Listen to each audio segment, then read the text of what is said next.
ครั้งแรกเลยอ๋อสวยงามมาดิเจ้าตกแต่งนี่ปาทุกคนเอ้ยบนอาเสือเนาะว่าอยู่กลางทงหน้าสิมีวัดแบบนี้สวยงามมาดิเข้ามาในเย็นสบายเนาะนี่อ๋อพระพุทธสวยงามแห้งเลยอันนั้นทางนั้นงามเลยพี่น้องเลยบนทางเขาเนาะประดับประดาตกแต่งด้วยพญานาคสบายดีสวัสดีพ่อแม่พี่น้องพบกับพ่อบ้านเนาะมื้อนี้ผมก็อยู่ที่วัดวีระโชติเนาะมื้อนี้ผมสิพา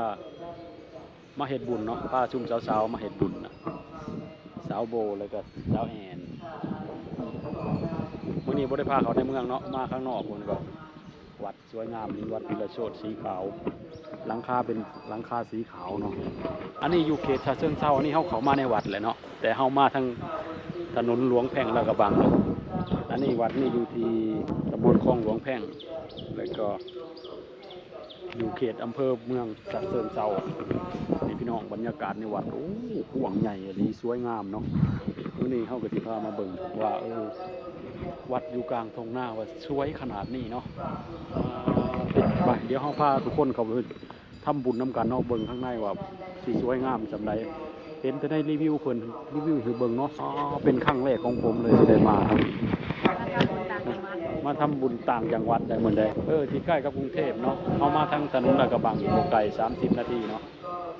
มาทางนี้เดี๋ยวเฮาสิพาเข้าไปเฮ็ดบุญเนาะเบิ่งข้างในมันก็เนาะ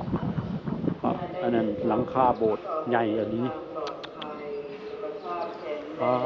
สวยงามเลยพี่น้องริมเนี่ยมีแต่ทงหน้าได้พี่น้องเลยไปเดี๋ยวพาเขาไปเบิ่ง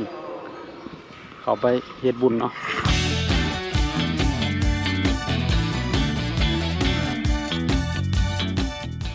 เนี่ยพี่น้องบรรยากาศในโบสถ์อีก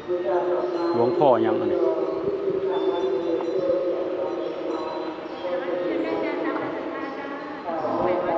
บูชาดอกไม้ตามศรัทธาใช่ไหมครับก็ถูกทำบุญกันรวมดอกไม้ด้วยใช่ไหมครับ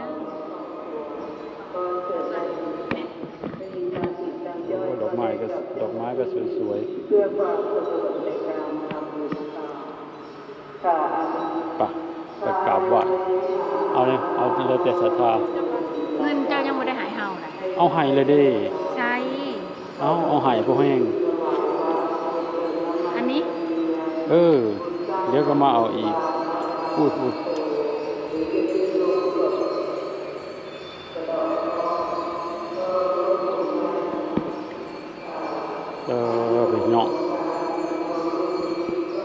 รอบเดี๋ยวเบิ่งให้เบิ่งบรรยากาศ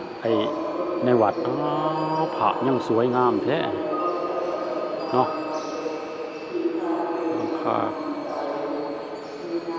ตกแต่งด้วยแบบกระจกใสเย็นเนาะพี่น้องที่อันนี้ลูกนิมิตเนาะเอามาไหว้พระก่อน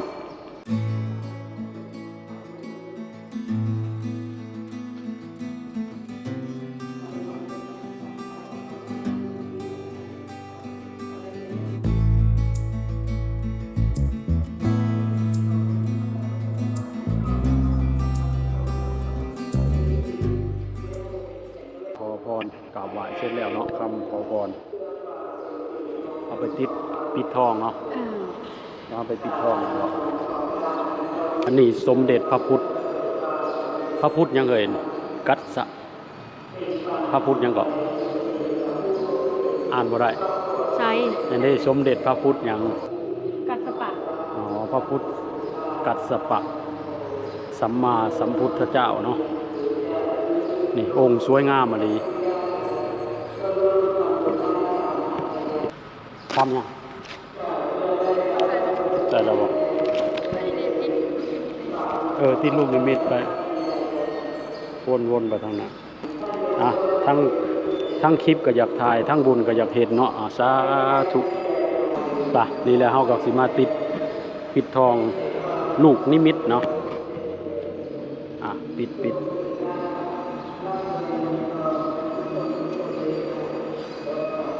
ลูกนิมิต มิตมากับสาวโบสาวแอนพามาเฮ็ดบุญเนาะมื้อนี้บ่ได้ไปเที่ยวข้างในเมืองที่พี่น้องเบิ่งเนาะงามมะลีเป็นครั้งแรกของผมกันได้มา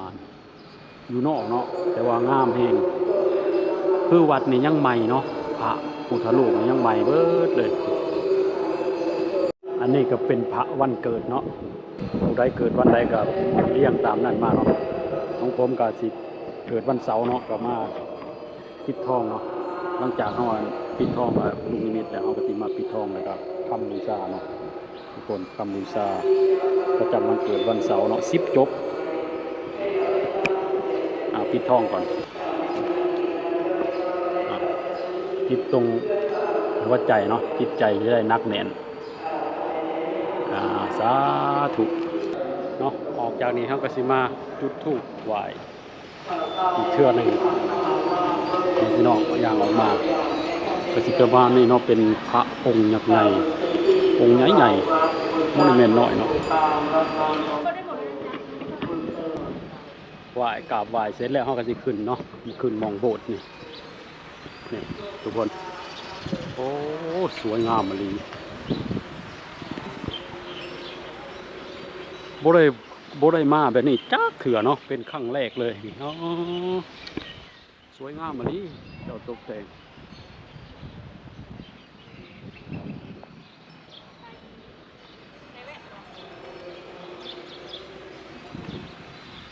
นี่ปลาที่ขาอะไร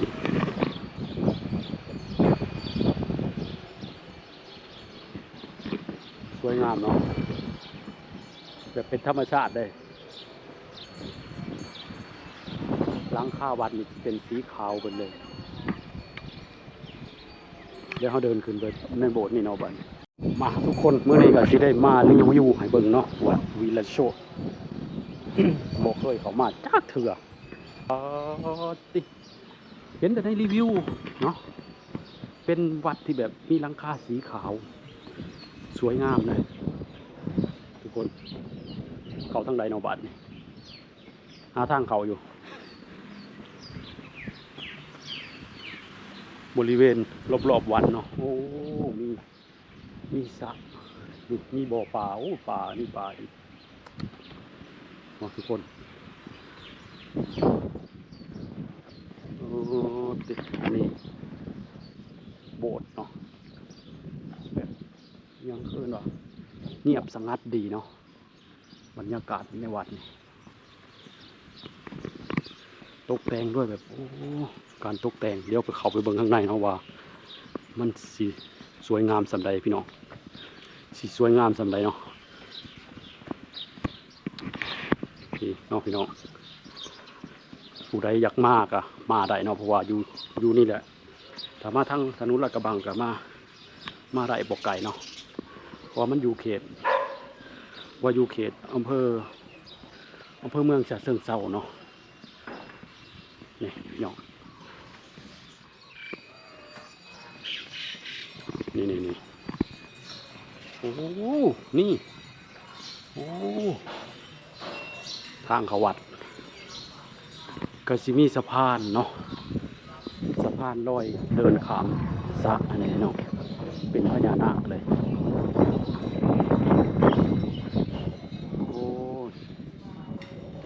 โอ้มีสร้างอีกโอ้กินน้ กินน้ำบ่มีสร้างเนาะแล้วก็มีลูกปั้นไอ้พญานาคเนาะอะไรตรงกลางน้ำป่ะเดี๋ยวเขาไปเบิ่งกันในโบสถ์เนาะป่ะเขาไปเบิ่งในโบสถ์ว่าเป็นอะไรเนาะมาข้างหน้านี่จะมีท้าวเวสสุวรรณเบิ่งพี่น้องรายละเอียดการตกแต่งเนาะสวยงามอะไร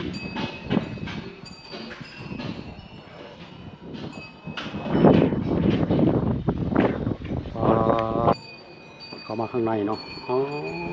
เย็นครับอะไรอันนี้ตรงเอาไหม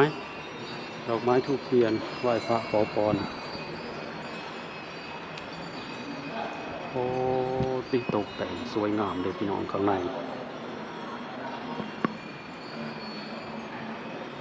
เดินลอดใต้ฐานเวียนขวาเสริมบารมีสิริมงคลตนเองและครอบครัวอ๋อต้องเดินนะเนาะเอาดอกไม้ทูบเทียนเอาไหมเอา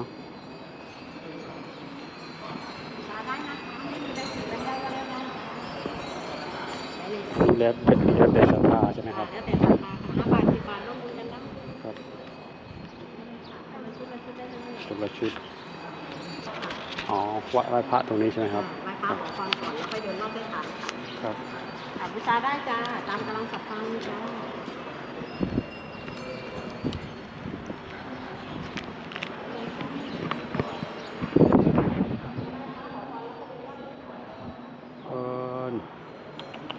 โคตรสวยงามเลย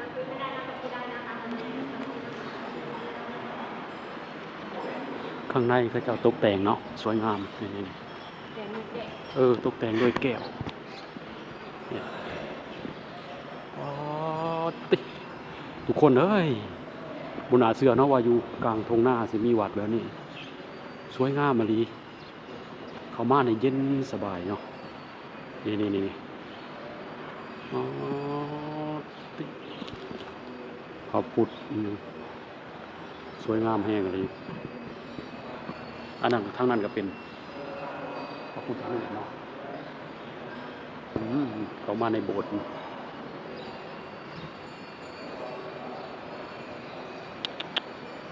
ต้องอึ้งเลยอ่ะสวยงามแห้งอันนี้เดี๋ยวเราไปขอพรก่อนเนาะไหว้พระขอพร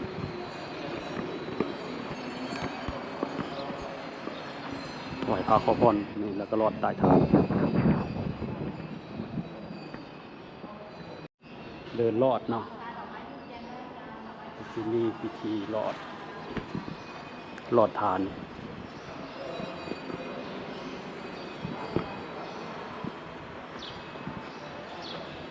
ไปเวียนขัวทองบน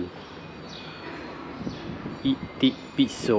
อิติปิโสอิติปิโสอิติปิโสปิโส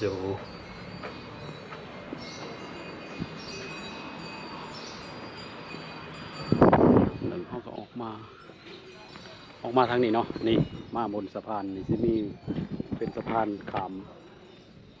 น้ำเนาะป่ะบ้านนี้เขาสิเลาะกลับบ้านนี่โอ้ยสุดยอดงามเลยพี่น้องเลยบนทางเขาเนาะประดับประดาตกแต่งด้วยพญานาคโอ้ยในกลางสระนี่ก็สิมีพญานาคเนาะของหางก็สิมีสร้างพี่น้องสร้าง2 เสือกเนาะโอ้ยสุดอลังการเลยทุกคนบ่เคยเขามาจ้าเถื่อเนาะมองหันกำลังสร้างเห็นบ่นะเห็นมองรถเคนเขาเจ้าสร้างองค์พระพุทธพญานาคเนาะอ๋อทุกคนรอบๆนี่เป็นทุ่งนาเพิ่นเด้ทุ่งนาเนาะเดี๋ยวสิมาถ่ายเบิ่งมอง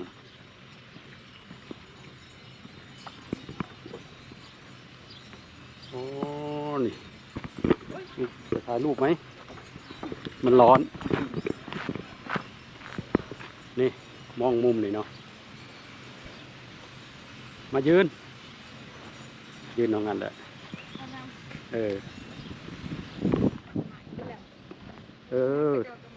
ใหม่อยู่แล้วแหละแต่เก่าก็ใหม่อยู่แล้วโอเคเลยล่ะงามอ่ะดีพ้นก็งามวิวก็งาม1 2 3โอเคปะนี่อันนี้ศาลแม่ตะเคียนเนาะสบายเงินสบายทองโอ้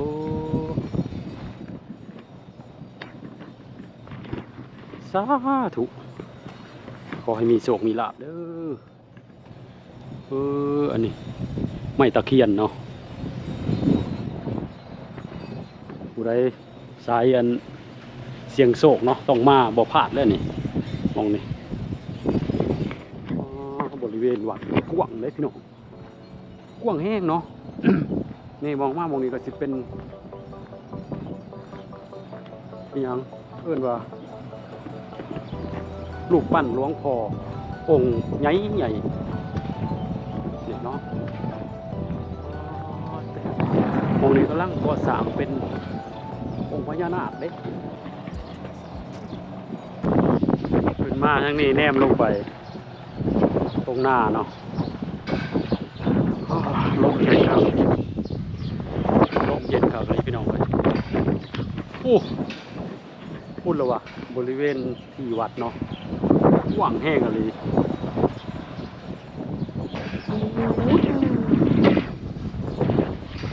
เดินเลาะบอเบิร์ตจะเถื่อดอกนี่องค์พระองค์หลวงพ่อนี่องค์ใจหนึ่ง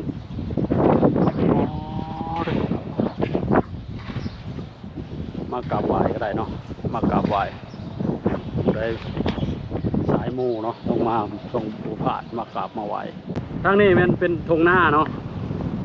อันนี้แมนชุ่มเฮายืนอยู่บนหม่องหลวงพ่อเนาะมองลงไปรอบๆกันมีแต่ธงหน้าวิวงามสวยงามเนาะพี่น้องเบิ่งดีกว่าบรรยากาศลมพัดวอยๆเย็นขนาดพี่น้อง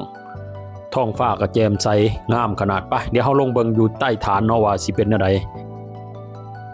นี่อันนี้คืออยู่ใต้ฐานองค์หลวงพ่อเมื่อกี้นี่เนาะลงมาก็สิเป็นแบบนี้แหละพี่น้องโอ้โหเหลืองอลามเลยบรรยากาศข้างในเนาะก็สิเป็นแบบนี้แหละปาติตกแต่งแบบสวยงามมาลีพี่น้องเอ้ยสวยงามแห้งบอกได้เลยว่าสวยงามเนาะถ้าผู้ใดอยากมาเฮ็ดบุญหรืออยากมาเที่ยวแม่นมาวัดนี้แม่นบ่ผิดหวังแน่นอนเนาะมองถ่ายรูปและวิวสวยๆงามๆหลายกิจกรรมในการเฮ็ดบุญนี่ก็หลายเนาะพี่น้องเอ้ยนี่อันนี้ประตูแบบอย่างตลาดดาราเหรอโอ้นี่ปืนใหญ่นะ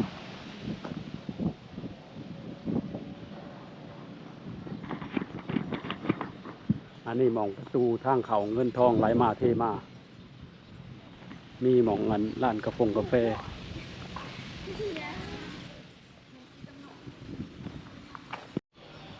มองเวียนมามองไกลๆสร้างสองเสือกรู้เสือกหนึ่งไปไหนอ้าว